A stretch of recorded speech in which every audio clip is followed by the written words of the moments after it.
क्या दिल्ली के प्राइवेट स्कूलों में बच्चों को पढ़ा रहे दिल्ली वालों को इस साल बढ़ी हुई फीस ही अदा करनी होगी? क्या पिछले कई दिनों से इन स्कूलों की मनमानी के खिलाफ सड़कों पर प्रदर्शन कर रहे अभिभावकों के साथ धोखा हो गया है? दिल्ली की बीजेपी सरकार ने प्राइवेट स्कूलों की फीस रेगुलेट करने के लिए कानून लाने की बात तो की है, पर वो कानून तो अगले साल आएगा। यानी इस साल अनाप शनाप बढ़ाई गई फीस वापस नहीं ली जाएगी। क्या दिल्ली के प्राइवेट स्कूलों में अपने बच्चों को पढ़ा रहे लोगों को किसी भी तरह इस बढ़ी हुई फीस की अदायगी करनी ही होगी? नमस्कार, मैं हूं विक्रांत यादव और आज हम फिर बात कर रहे हैं प्राइवेट स्कूलों की फीस के मुद्दे की। दिल्ली की सीएम रेखा गुप्ता ने 2 दिन पहले दावा किया कि दिल्ली सरकार जल्द ही एक बिल लेकर आएगी जिससे स्कूलों की फीस रेगुलेट की जा सकेगी। लेकिन सबसे बड़ा सवाल तो ये कि इस साल जिन स्कूलों ने मनमाने तरीके से 30, 40, 50% तक अपनी फीस बढ़ा ली है उनका क्या होगा? इनके खिलाफ अभिभावक तपती दोपहरिया में प्रदर्शन कर रहे थे। क्या उन्हें वो बढ़ी हुई फीस देनी ही होगी? इस सवाल का कोई जवाब नहीं मिल रहा क्योंकि नया बिल अगले साल से कानून की शक्ल में आने की बात की जा रही है। तो क्या सड़कों पर उतरे अभिभावकों के साथ धोखा हो गया है? क्या उनके प्रदर्शन को देखकर बढ़ते दबाव को लेकर सरकार आनन फानन में बिल ले आई, लेकिन फिर भी अभिभावकों को कोई फौरी राहत नहीं मिली? शिक्षा के क्षेत्र के जानकार कह रहे हैं कि सरकार हड़बड़ी में गड़बड़ी कर रही है। एक कॉमन जहाँ पब्लिक से ताल्लुक रखता है, वो पेरेंट्स सड़कों पे एजिटेशन कर रहे हैं और इसके अंदर बहुत सारे लीगल इश्यूज़ भी इन्वॉल्व हैं। डिफरेंट स्टेट्स के अंदर डिफरेंट लॉज भी हैं, उनके भी एक्सपीरियंसेस हैं। तो वो जब तक आप पब्लिक से इनविटेशन नहीं करेंगे, इनवाइट नहीं करेंगे कि भाई अपने कमेंट दीजिए, एक्शन दीजिए, रिएक्शन दीजिए, तब तक आप कैसे करेंगे? तो आपने मतलब ऐसे ही हबड़ दबड़ में लगता है ये बिल्कुल ला रहे हैं। और ये जब कहा जाता है कि जो भी काम हबड़ दबड़ में होता है वो गलत ही होता है। दिल्ली सीएम रेखा गुप्ता ने कहा कि इस दिल्ली में फीस ना बढ़े इसके लिए पहले की सरकारों ने कोई प्रावधान किए ही नहीं। पहली बार उनकी सरकार 1973 के बाद कानून ला रही है। बिल्कुल सही बात है। दिल्ली को प्राइवेट स्कूली फीस नियंत्रित करने के लिए कानून की जरूरत भी है। दिल्ली में आम आदमी पार्टी की सरकार ने भी साल 2015 में Delhi school verification of accounts and refunds bill तैयार कर विधानसभा से पारित किया था, पर वो एलजी के साथ उलझकर रह गया था। याद कीजिए, इसी दिल्ली ने देखा है कि स्कूलों ने बच्चों की बढ़ी हुई फीस लौटाई भी है। दिल्ली हाईकोर्ट के आदेश के बाद बनी जस्टिस अनिल देव कमेटी ने दिल्ली के सभी प्राइवेट स्कूलों के खातों का ऑडिट किया था। बाद में करीब 650 स्कूलों को करोड़ों रुपए की फीस लौटानी पड़ी थी, जो इन बच्चों के माता पिता से इन स्कूलों ने अधिक वसूली थी। 2015 के आम आदमी पार्टी के बिल में फीस नियंत्रण के लिए सिर्फ एक कमेटी बनाने की बात की गई थी। रिटायर्ड जज की अध्यक्षता में बनने वाली इस कमेटी में एक सीए, एक रिटायर्ड सिविल इंजीनियर, एक शिक्षा क्षेत्र का विशेषज्ञ और शिक्षा विभाग के अतिरिक्त निदेशक को रखने की बात हुई थी। लेकिन अब रेखा गुप्ता सरकार जो नया बिल लेकर आ रही है, उस प्रस्तावित बिल में 3 स्तर पर कमेटी बनाने की बात की गई है। पहला स्कूल स्तर पर, फिर जिला स्तर पर और फिर राज्य स्तर पर। जानकार इन 3 स्तरीय कमेटियों को भी जी का जंजाल बता रहे हैं। इतनी कमेटी में चीज़ घूमेगी तो आउटपुट क्या होगा? और ये कह रहे हैं कि हर कमेटी 30 दिन के अंदर रिजल्ट दे देगी।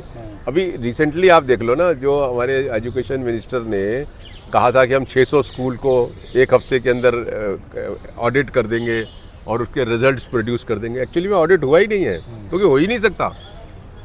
अनिल देव सिंह कमेटी को 1000 स्कूल के रिकॉर्ड चेक करने के लिए लगभग 4 साल लग गए। तो ये कैसे जो है 1 हफ्ते के अंदर वो भी एक वो जो एसडीएम है वो उसको कर लेगा? तो एक मजाक से कम नहीं है ये। तो इस तरीके की बात कहना कि 30 दिन के अंदर जो है हर कमेटी कर लेगी और एकदम टाइम से रिजल्ट आ जाएगा, तो मुझे लगता है कि ये लिटिगेशन इसमें ज़्यादा हो जाएगा और आउटपुट जो है वो निकलेगा नहीं। अब तक प्रस्तावित बिल का कोई प्रारूप जनता के सामने नहीं आया है। सिर्फ मुख्यमंत्री की एक प्रेस वार्ता हुई है। ना ही इस मसले पर बिल बनाने से पहले आम जनता और विशेषज्ञों की राय ली गई। आपको याद होगा जब वक्फ बिल होने वाला था तो उस समय भी जब स्टैंडिंग कमेटी के पास उसे भेजा गया तो जनता और विशेषज्ञों से सलाह मशवरा किया गया था। जब भी कोई बड़ा बिल आता है तो सरकार इस तरह के सलाह मशवरा कर लेती है ताकि उसके पास ज्यादा से ज्यादा सलाह आ सके, लेकिन इस मामले में ऐसा नहीं किया गया। तो क्या ये कोई राष्ट्रीय सुरक्षा का मामला है जो इतनी गोपनीयता बरती जा रही है? कानून बनाने से पहले अगर राय मांगी जाए तो उसे और बेहतर बनाया जा सकता है।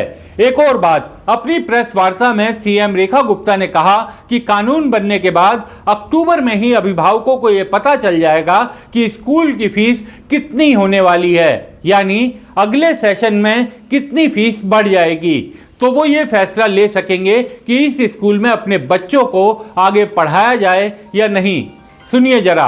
आज अक्टूबर में वो निर्णय कर पाएगा कि मुझे स्कूल में अपने बच्चे को कंटिन्यू करना है या नहीं करना है, हमें किस तरीके से चलना है। आज पेरेंट्स किसी के दरवाजे पे जाने के लिए, रोने के लिए या आंसू बहाने के लिए मजबूर नहीं होंगे। तुरंत अर्जेंट सेशन बुला करके इस बिल को उसमें लेके आ जाएगा और अर्लीस्ट एज पॉसिबल इसको किया जाएगा कि दिल्ली में फीस ना बढ़े, इसके लिए किसी भी प्रकार का कोई प्रावधान इससे पहले की सरकारों ने कभी किया ही नहीं। एकमात्र एक्ट दिल्ली स्कूल्स एक्ट 1973, उसमें फीस को लेके एक सेक्शन 17 सब सेक्शन 3, जिसमें ऐसी कोई गाइडलाइन नहीं थी कि आप प्राइवेट स्कूल्स की फीस को ना बढ़े, इसके लिए सरकार के पास क्या ताकत है या क्या प्रोसीजर अडॉप्ट होना चाहिए। जानकार इस पर भी सवाल उठा रहे हैं। उनका कहना है कि ये असंवेदनशील बयान है। कोई भी सरकार ये कैसे कह सकती है कि बच्चा फीस के लिए अगर स्कूल छोड़े तो उसके माँ बाप को पहले से पता चल जाएगा। आज पेरेंट्स तमाम परेशानियों के साथ अपने बच्चों को पढ़ा रहे हैं, सरकार इस तरह से बोले ठीक नहीं। उन्होंने ये कहा कि ये जब फीस डिटरमिन हो जाएगी ना तो लोग डिसाइड कर सकते हैं कि उन्हें अपने बच्चे को पढ़ाना है या नहीं पढ़ाना है। तो मुझे बड़ा बुरा लगा ये बात, क्योंकि जो सरकार है उसको ये देखना है कि कोई बच्चा इस तरीके से मतलब विक्टिमाइज ना हो, के कारण स्कूल ना छोड़े, फीस की ना छोड़े। तो ऐसा सोच मतलब अच्छा कंफर्टेबल समझ मुझको नहीं लगा। और हमारे जो एजुकेशन मिनिस्टर वो लग रहे हैं कि बहुत ज़्यादा एक्सेसिव एंथुसिज्म है उनके अंदर कुछ करने का। अब वो किधर की तरफ जाएगा, स्कूल की तरफ जाएगा या पेरेंट्स की तरफ जाएगा, ये आने वाला वक्त बताएगा। अब सवाल ये उठता है कि नया बिल आने के बाद ही ये पता चलेगा कि वो कितना कारगर है। उम्मीद की जानी चाहिए कि वो बिल कारगर होगा, स्कूलों की मनमानी पर रोक लगेगी और अभिभावकों को कुछ राहत मिलेगी। लेकिन इस साल जिन स्कूलों ने मनमाने तरीके से फीस बढ़ाई है उस पर रोक के लिए भी कोई सरकारी आदेश आना ही चाहिए। दिल्ली की पूर्व मुख्यमंत्री आतिशी ने इस मसले पर वर्तमान मुख्यमंत्री रेखा गुप्ता को पत्र भी लिखा है। उनका कहना है कि सरकार को आदेश जारी करना चाहिए कि इस साल जिन भी स्कूलों ने फीस बढ़ाई है वो वापस लें, वरना भविष्य के लिए आने वाला कोई भी कानून सिर्फ आंखों का धोखा ही होगा। इस खबर में इतना ही। आपसे अनुरोध कि दास स्वतंत्र को देखते रहिए, लाइक और कमेंट जरूर कीजिए, सब्सक्राइब कर हमारा हौसला बढ़ाइए ताकि हम आपकी आवाज को और जोर से उठा सकें। शुक्रिया।